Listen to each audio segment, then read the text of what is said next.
Hey friend, do you want to make more money? Well, of course you do, because I do. And friend, we're simpatico. So, as you may or may not know, I am currently homeless. But that is by choice. So I need to save up as much money as I can to live the life that I want. And I want that for you too, friend.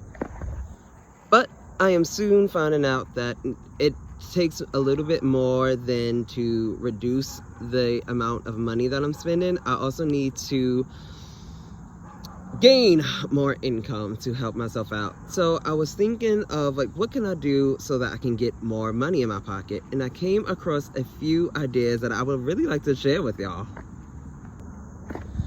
And of course, friend, I have to tell you that even with the information that I give you today, I want you to go out and do your own research, find out your own stuff, do your own background checks. It is very important. We have smartphones, which are like little supercomputers in the palm of our hands. So there is no excuse, none, friend, for you not to know something. So I'm just the messenger. I'm gonna tell you what I learned, but I really want you to do your own due diligence and find out your own information and do your own research. But I'm just here to give you a little, a little guide, honey.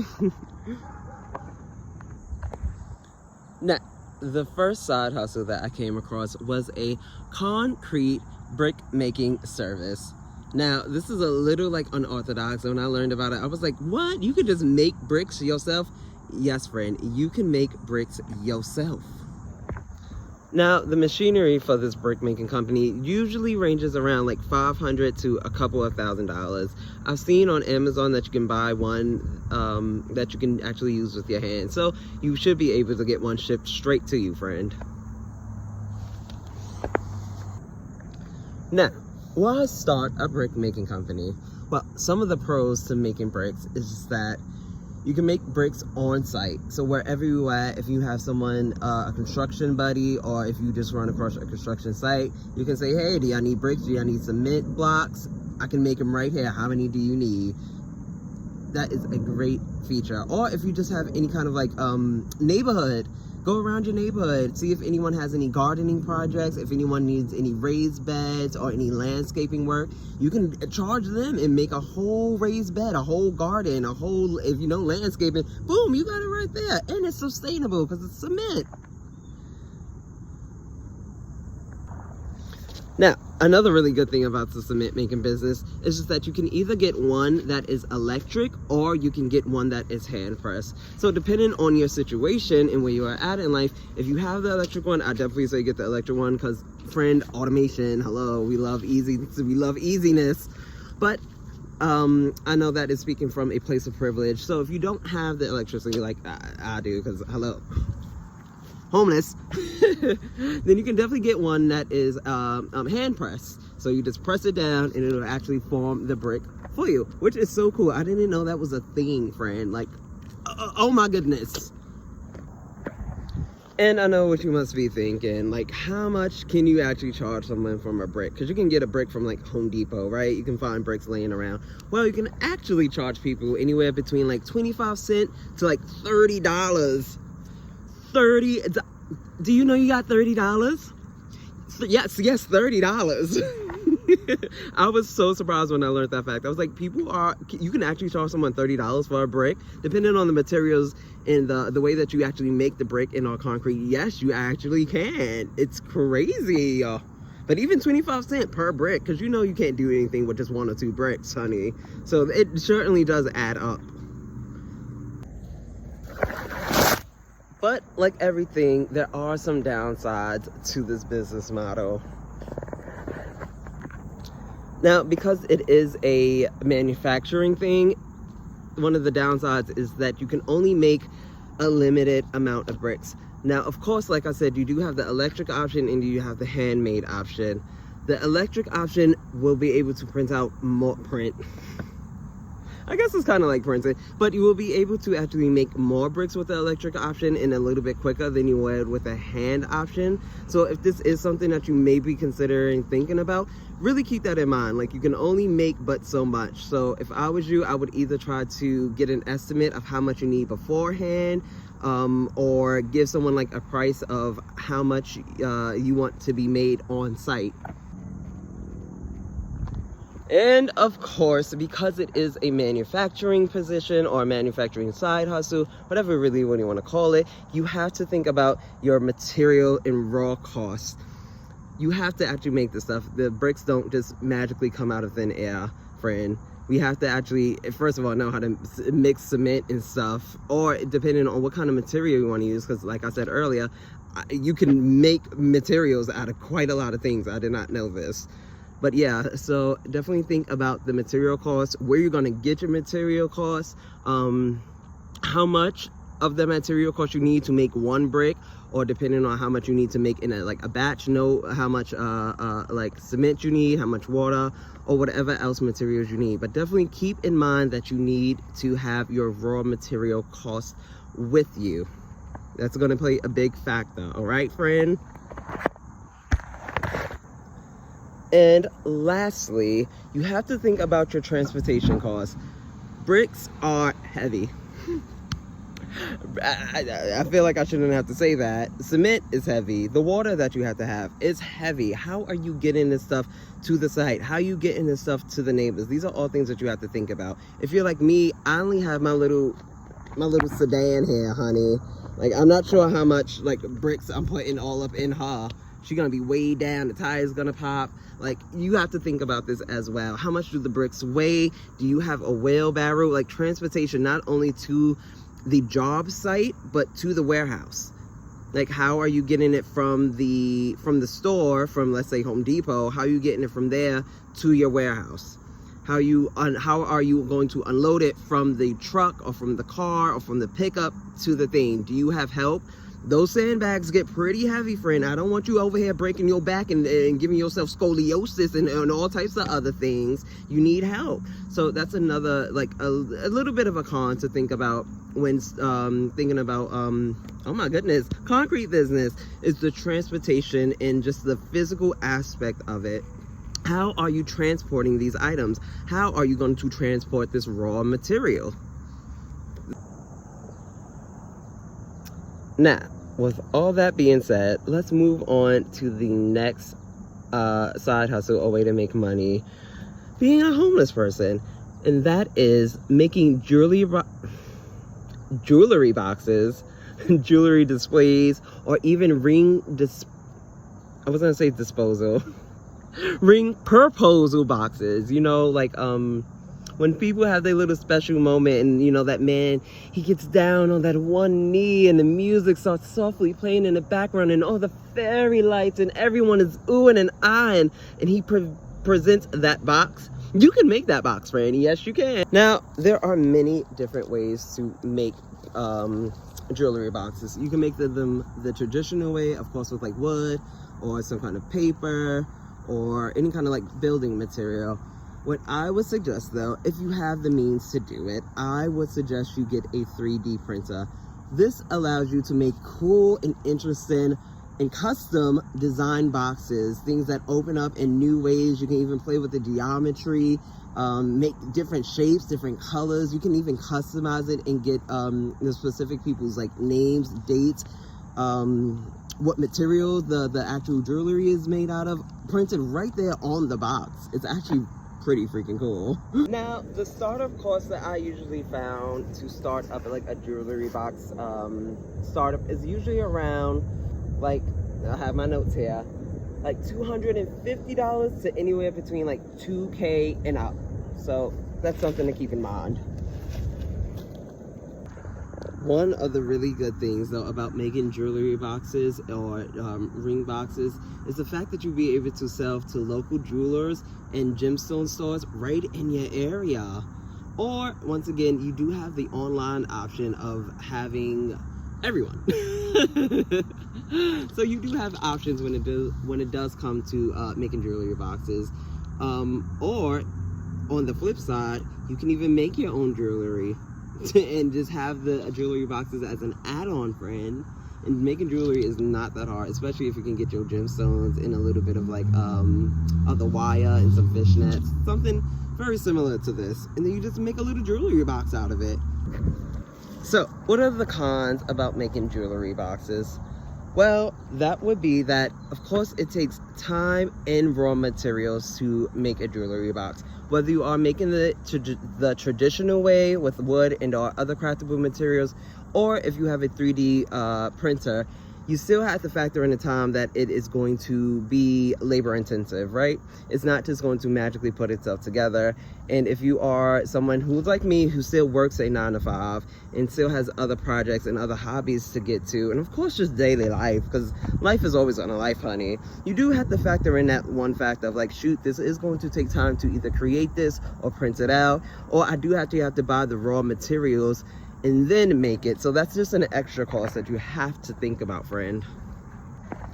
I also really want you to think about scalability. It may be a little bit difficult if, let's say, if you do get all the materials, if you find the time, if this is like right for you, maybe you find your customers, you found your niche, you found the people who resonates with you, like, and everything is going good, like, it still may be hard to scale this like business if you are thinking about like taking it on to a bigger level.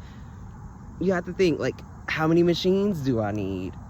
You know, if the customer base starts growing, how can I provide all of my customers with enough of the product without, like, you know, running out of time or running out of material? Do I have enough money now to buy 2 and 3 more machines? Do I have enough money and time now to get all the raw materials to feed those machines? How am I going to ship this out? Like, scalability may be something that you have to think about when getting into like the product business of making jewelry boxes or ring proposal boxes. And lastly, friend, this may be a seasonal product.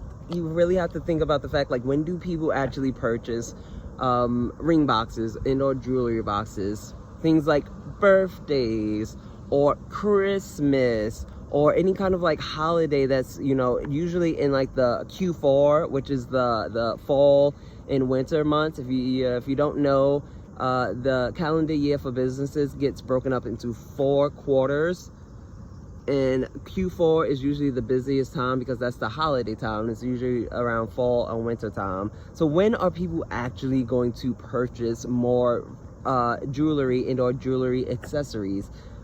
It tends to be around that holiday season time, at least in my own experience. So that's something that you should be thinking about, is like, when are profits going to go up?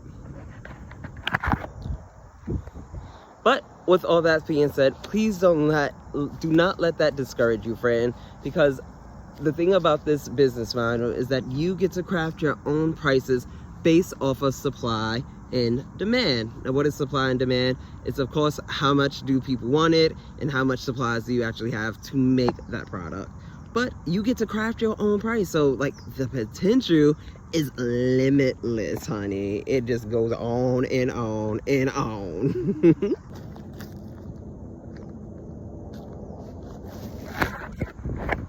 And I have one more for you guys. And this last one may be a little unpopular, but that is to have a portable bathroom business or portable bathroom side hustle, most commonly known as, of course, porta potties. Yes, and as gross as it may sound, this business actually has a lot of pros to it. The first one, sorry, gotta get it together here, but the first being that it is, of course, high in demand. Who doesn't need a bathroom? And with places like construction sites or new job buildings opening, you have parks and recreational centers, there is so much demand for bathrooms because everyone needs a bathroom, and not every place has the infrastructure or the permits or the legality to actually own or put down sewer lines. So to be able to provide these places with a portable bathroom will save them so much money. They're going to be flocking to you. So your demand, friend, your phone's about to be off the hook with a portable bathroom. And one of the great things about having a portable bathroom is that you get to build great and lasting relationships with your customers.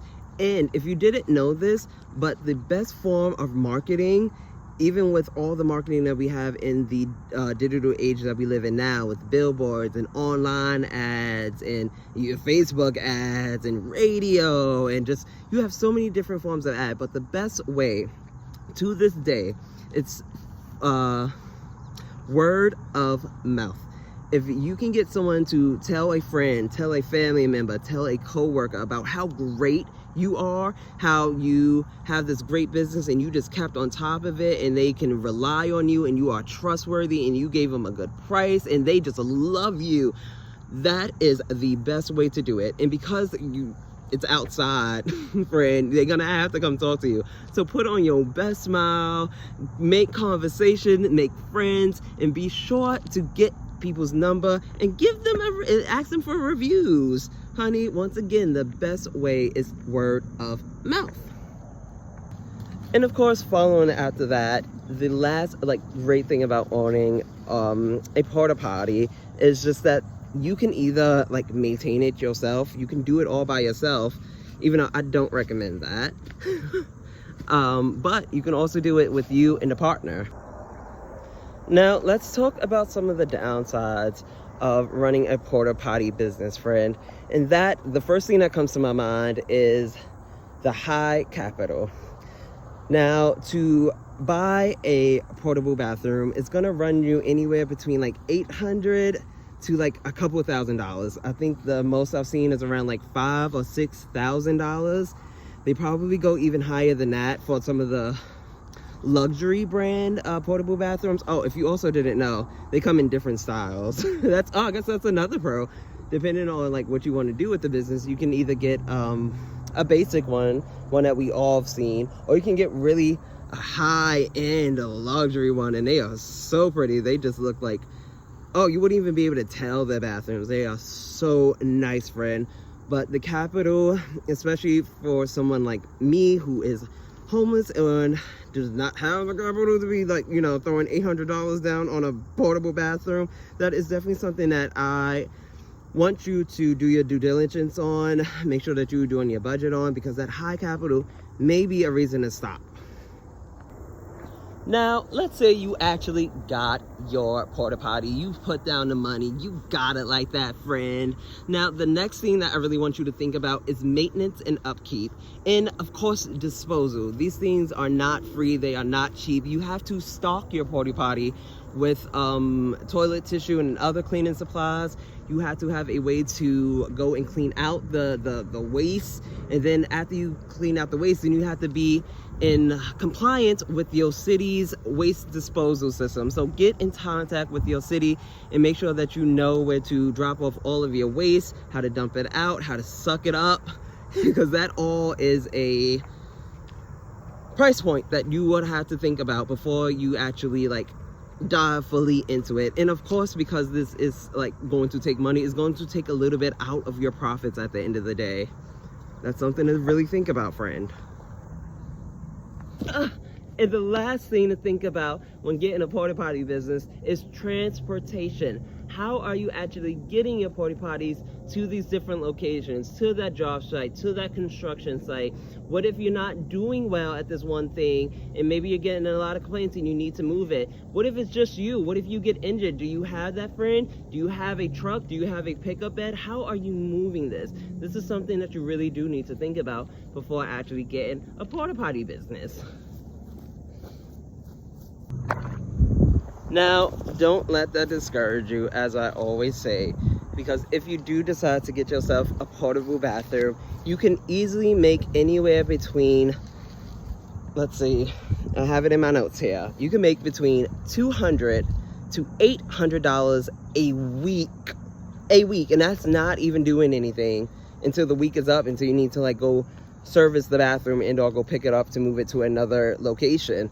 But friend, think about that. $200 to $800 a week you can make with a portable business. So, whew, it can add up. And of course, if depending on which model you get, you can charge either more or less. So once again, this number can be easily changed. But these are just some of the things that I was thinking about as I was trying to change my life And I really just wanted to share them with you, friend, because I know that either you may be struggling, or you may know someone else who may need it, but I am always here to give as much information as I can. And shoot, at the end of the day, look, we all need a little bit of cha-ching, cha-ching, honey, cha-ching, cha-ching, ching. It's just some of these models and some of these like side hustles do require thought. Like, I don't ever want you to get into something without fully doing your research, without fully doing your due diligence, without sitting down and discussing your budget. If you have friends, family, or even a CA or an accountant, please talk to them about it before you just jump right into it. It is a good opportunity, but we always have to do our research to make sure that we are protecting ourselves and giving ourselves as little risk as possible. But that's not ever going to stop us, friend, because we do have options in this world. You do have the power to better yourself. And money isn't just from one thing. Everything around us is money. This is why we live in a capitalist society, honey. All right? I just want you to remember that. And of course, I say it every time, and I'm going to keep saying it, friend. But you got this. I got this. We got this. Let me know which one of these like side hustles you really found like interesting, or you would even consider doing. Also, let me know any other like side hustles that you think I should talk about or that I miss. I would love to like keep this conversation going, because look, I'm gonna need to do one of these in a minute. Like, I am seriously considering it for myself, and that's why I'm giving it the information to you, friend. But I'm gonna let you all go, and I shall talk to you all later. Bye.